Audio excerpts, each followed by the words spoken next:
बिस्मिल्लाहिर्रहमानिर्रहीम, अस्सलाम वालेकुम। मैं हूं मोहम्मद उस्मान और आप देख रहे हैं प्रोग्राम हरफराज और मकबूल जान के साथ।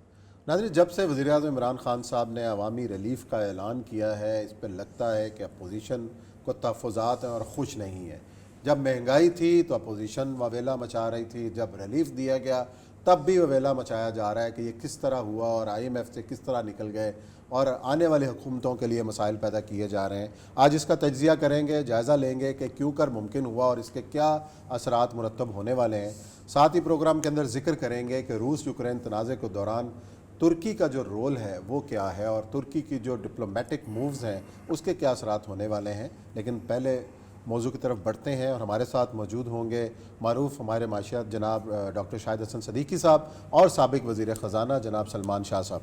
और ये सब पहले शुरू कर लेते हैं हम आपस में बात के जो रिलीफ़ का ऐलान किया गया, पहले यही अपोजिशन थी कि जो पेट्रोल और अशिया ज़रूरिया कीमतों के इजाफे के ऊपर ववेला मचा रही थी। बिलावल साहब तो लॉन्ग मार्च लेके महंगाई के ख़िलाफ़ वो पंजाब की तरफ रवां दवाएँ और आज शायद पंजाब में दाखिल हो गए हैं। तो शाहिद खान अब्बासी साहब ने बात की कि ये कैसे मुमकिन है, किस तरीके से आप दे सकते हैं, आप IMF के मायदों के अंदर हैं तो हम साथ किसके हैं। पहले तो शाहिद हसन सदीकी अपना शाहिद खान अब्बासी साहब का गुफ्तगू सुन लेते हैं, फिर हम मौज़ून में दावत देंगे। सुनाइएगा ज़रा। तमाम जो सहूलियात हैं ये पाकिस्तान अजाफी कर्जे लेकर ये प्रोग्राम पूरा करने की कोशिश करेगा। अजाफी कर्जों का मतलब मईशत की तबाही जो IMF से वादे करके आए थे, आज उन्हीं मायदों की नफी कर रहे हैं। हुकूमत अपने प्रोग्राम से हट जाती है, इससे रुपए पर भी दबाव पड़ेगा, रुपया मजीद कमजोर होगा। एक मुहावरा है, ना खेडांगे ना खेडन देंगे। ये अगली हुकूमत जो होगी उसके लिए ये मजीद मुश्किलात का, पाकिस्तान के लिए मजीद। अच्छा आर्या साहब, ना खेडांगे ना खेडन देंगे, तो जब मिफ्ता इस्माइल साहब उन्होंने भी तो यही काम किया था। पाकिस्तान की तारीख में इस तरह का बजट जो है किसी ने नहीं पेश किया जैसा मिफ्ता इस्माइल साहब ने किया था।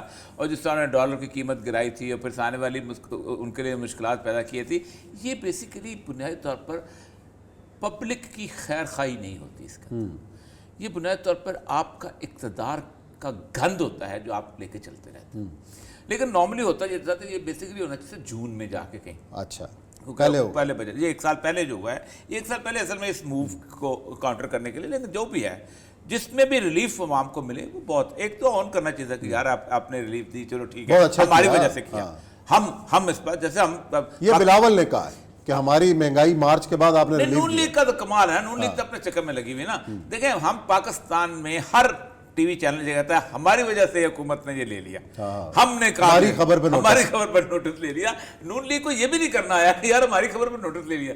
लेकिन मसला ये कि उनकी तो लड़ाई बिल्कुल और थी। असल में सलमान शाह साहब भी हैं और शायद अपना सदीकी साहब हैं, तो शायद सदीकी साहब से शुरू करते हैं। सदीकी साहब, ये देखिए मसला सारा ये है कि कुशन्स तो होते हैं, फिनांस के अंदर रखे होते हैं हर हुकूमत के साथ। फिनांस का बजट जब बनता है आम को आदमी को नहीं पता चलता, बहुत सारी चीज़ें जो है ख़ासतौर पर पे एंड अलाउंसेस में क्वेश्चन होते हैं, मुख्तलिफ प्रोजेक्ट क्वेश्चन वाले होते हैं, वो एक दफ़ा कभी किसी ने रिलीफ देनी हो तो निकाल के दे दिया जाता है। लेकिन इस तरह का रेगुलर पूरा 1 साल की रिलीफ और उसके साथ साथ सब्सिडी को डाइवर्ट करना, क्या ये बेसिकली पैसे इधर से उधर जो है वो होंगे, जिसे कहते हैं रीअप्रोप्रिएट होंगे, या फिर डेफिसिट फाइनेंसिंग करेंगे जाके स्टेट बैंक में जाके?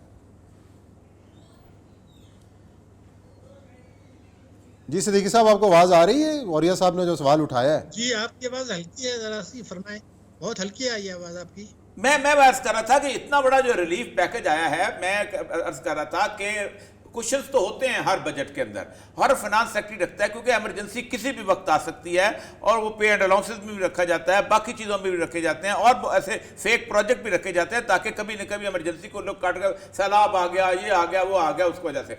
लेकिन ये इतनी बड़ी जो रिलीफ दी जा रही है जो कि रेगुलर एटलीस्ट अगले जून तक कम से कम रहेगी, इसके लिए क्या वो उसी रीअप्रोप्रिएट करेंगे बजट को, कहीं से कट लगाएंगे, हेल्थ से, एजुकेशन से, बाकी जगह से, या फिर अपना स्टेट बैंक को कहेंगे कि जनाब डेफिसिट फाइनेंसिंग करें, आप नोट वोट छापें कुछ? देखिए, सूरत हाल ये है कि अगर इमरान खान साहब अपने इंतखाबी मंशूर पर और 10 नुकाती हिकमत अमली पर अमल करते तो पेट्रोल की मद में 30 रुपया फी लीटर कमी की गुंजाइश थी। अरब भी है अभी वो भी। 2 इस्लाहात उन्होंने करने को कहा था। एक तो ये था कि 100 दिन के अंदर अदल पर मबनी टैक्सों की पॉलिसी लाएंगे, यानी हर किस्म की आमदनी पर टैक्स लगेगा, और दूसरा तबानी के शोबे में इस्लाहात थी। लेकिन अगर ये इस्लाहात नहीं करते, स्ट्रक्चरल इस्लाहात नहीं करते और ये रिलीफ पैकेज लेकर आए हैं, तो ये मईशत के साथ खिलवाड़ है, नंबर एक। और नंबर 2 ये कि पाकिस्तान की सलामती के लिए इसमें संगीन तरीन ख़तरात लाक होंगे। मैं भी अर्ज़ करूँगा क्यों। नंबर एक ये कि अब ये करेंगे, 2 हिस्से में करेंगे। एक तो ये कि इसी माली साल में ज़्यादा वक्त नहीं है, तो जो बजट मंजूर हुआ था उसमें तकरीबन 300 अरब रुपए की कटौती करेंगे बजट मंजूर शुदा बस में तरक्याती अखराजात की मद में, जिसमें कि शरीफ मईशत की सरनम सुस्त होगी, रोज़गार। दूसरे कुछ निजकारी तेज़ी से करने की कोशिश करेंगे।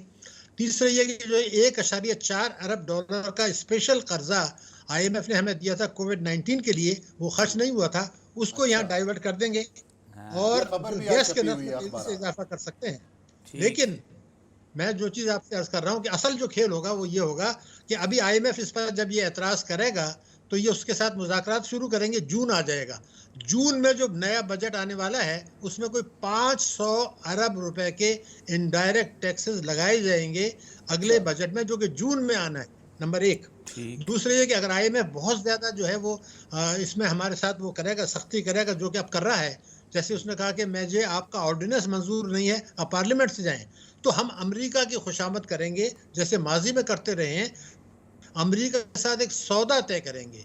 इससे पहले भी बरतानिया के वजीर खारजा ने कहा था 2009 में कि पाकिस्तान ने हमारे साथ सौदा डील की है कि जी हम वार ऑन टेरर आपकी मर्जी के मुताबिक लड़ेंगे। अब जो डील होगी उस डील में ये होगा कि नंबर एक तो ये है कि हम अफगानिस्तान के मामलात में जो उनके डू मोर है उस पर अमल करेंगे, नंबर एक। नंबर 2 जो रूस के साथ लीपा पोती अभी हुई है, ये तो कोई मुज़ाकरात तो नहीं थे, उसमें तो दोनों मुल्कों का झंडा तक नहीं था, ना कोई कम्युनिके आया, लेकिन जो थोड़ी बहुत बातें हुई हैं उस पर अमल दरामद जो है वो नहीं करेंगे। तीसरे ये कि CPEC को मजीद सुस्त कर देंगे। तो ठीक। ये चीजें जब आप कर लेंगे तो फिर रूस को, अमेरिका उसको सही। कहेगा IMF को, जैसे ये माजी तीन में बड़ी कहता बातें रहा हैं। है, मेरे ख्याल आप सलमान शाह साहब से पूछते हैं। इसका शाह साहब, ये जवाब तीन सलमान बड़े इन्होंने जैसे कहना है खदशात हाइपोथेटिकल वो चीज़ें खैर बड़ी बहुत बड़ी हैं ये तीन, और ये कौन कर सकता है कि CPEC स्लो कर दिया जाए, अफगानिस्तान के अंदर डू मोर कर दिया जाए जबकि वहाँ तालिबान बैठे हुए हैं, और तीसरा यह है कि यूक्रेन की आग में कूदा जाए जबकि तुर्की कूद रहा है, तो उसकी हो रही हैं। शाह साहब एक तो ये इसको देख लेगा, दूसरा ये बताइएगा कि आप चूँकि पार्ट ऑफ द गवर्नमेंट हैं, ये मैनेज कैसे होगा, कहाँ से कट लगेगा, कहाँ से आके ये रिलीफ दी जाएगी? देखें, और ये पाकिस्तान की हिस्ट्री में कोई गवर्नमेंट नहीं आई जिसने जो बजट एक दफ़ा बना हो उसके मुताबिक ही एंड रिजल्ट भी आया हो। ये तो ठीक। तो ये अगर 6,000 अरब रुपए का जब आप रेवेन्यू टारगेट है उसमें से 200-300 अरब इधर उधर करना, जैसे आपने पहले कहा, कोई इतनी बड़ी बात नहीं है। ठीक। पाकिस्तान की सियासत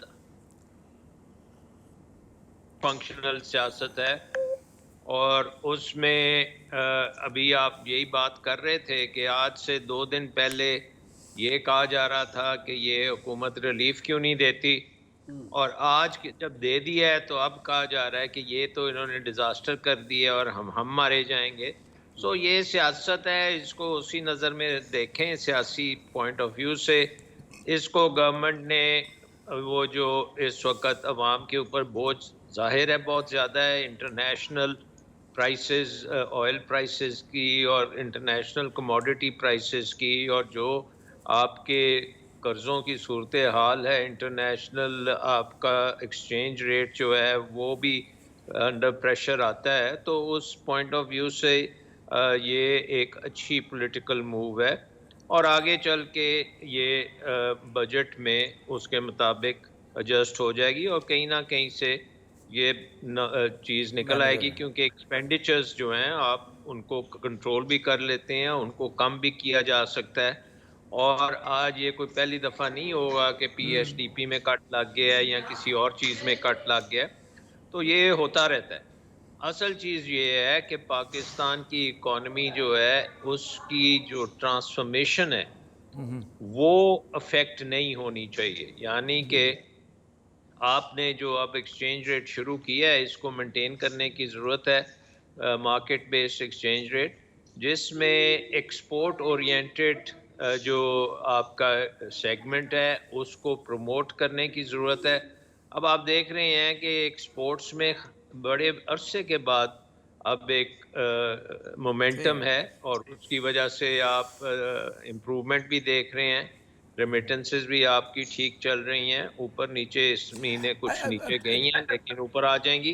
कहने का मकसद ये है कि ये कोई इतनी ये नहीं तूफान ठीक है जैसे शाह साहब, दो तीन चीजें जो कि उन्होंने शायद सिद्दीकी साहब ने कहा, हालात ऐसे हैं तूफान खाते हैं। कि आपकी बहुत ज़्यादा एक्सपोर्ट, बार बात है, बहुत अच्छी एक्सपोर्ट हुई, पूरी दुनिया की मार्केट में कोविड का चाह गए, लेकिन क्या यूक्रेन के क्राइसिस के सूरत हाल में जो इस वक्त यूरोपियन यूनियन जो आपका मेन प्लेस है जहां आपके एक्सपोर्ट होते हैं वो इफ़ेक्ट करेगी? यूक्रेन के क्राइसिस में मज़ीद सूरत हाल आएगी? तो आप क्या समझते हैं? क्योंकि उन्होंने तो यूक्रेन वाला मसला क्या, मुझे नहीं लगता कि पाकिस्तान यूक्रेन का जो तौक है ये गले में पहन सकता है, और अफगानिस्तान में तो आपकी मानेगा कौन अफगानिस्तान में से। और तीसरी बात जो उन्होंने ये कही है कि IMF, आप चूँकि ज़ाहिर बात है जिन उहदों पे रहे हैं, IMF से नेगोशिएशन करते रहे हैं, क्या इस रिलीफ पर IMF की रिजर्वेशंस होंगी, और अगर होंगी तो क्या हमें कितनी माननी पड़ेंगी? देखिए, परफॉर्मेंस क्राइटेरिया जो है ना, उसमें आपका प्राइमरी डेफिसिट मेन क्राइटेरिया है। ठीक। और अब मैं उसको एक्सप्लेन नहीं करूँगा, उसको आप ये समझ सकते हैं कि आपके जो अखराजात हैं वो डेट सर्विसिंग के अलावा तकरीबन बैलेंस में होने चाहिए। ठीक। ये है परफॉर्मेंस क्राइटेरिया। सो अगर आपके अखराजात, आपकी रेवेन्यू कम हो जाती है, फॉर एग्जांपल आपने ये रिलीफ दी है बिजली का और वो कलेक्ट नहीं करेंगे, तो वो फिर आपको उस हिसाब से एक्सपेंडिचर को कोई कहीं ना कहीं से आपने कट करना है, और वो आप कर लेंगे। आपका प्राइमरी डेफिसिट ऑन टारगेट ही आएगा, हमेशा वो टारगेट पे ही आता है, क्योंकि बहुत सी चीज़ें बजट में होती हैं जो पूरी होती ही नहीं है, ठीक है, वो दी होती हैं। और आपने बिल्कुल सही कहा कि ब्यूरोक्रेसी जो है कुछ ना कुछ रखती है, आगे रखते हैं, सही है, उसमें रखा होता है।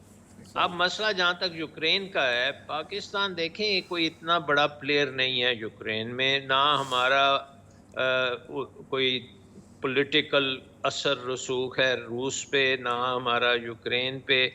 हम तो एक बाई स्टैंडर्ड हैं, और मेरा नहीं ख्याल कि यूरोपियन यूनियन या अमेरिका या कोई और मुल्क ये कहेगा कि पाकिस्तान यूक्रेन में जाके उनकी मदद करे या ना करे, तो ऐसी बात नहीं है।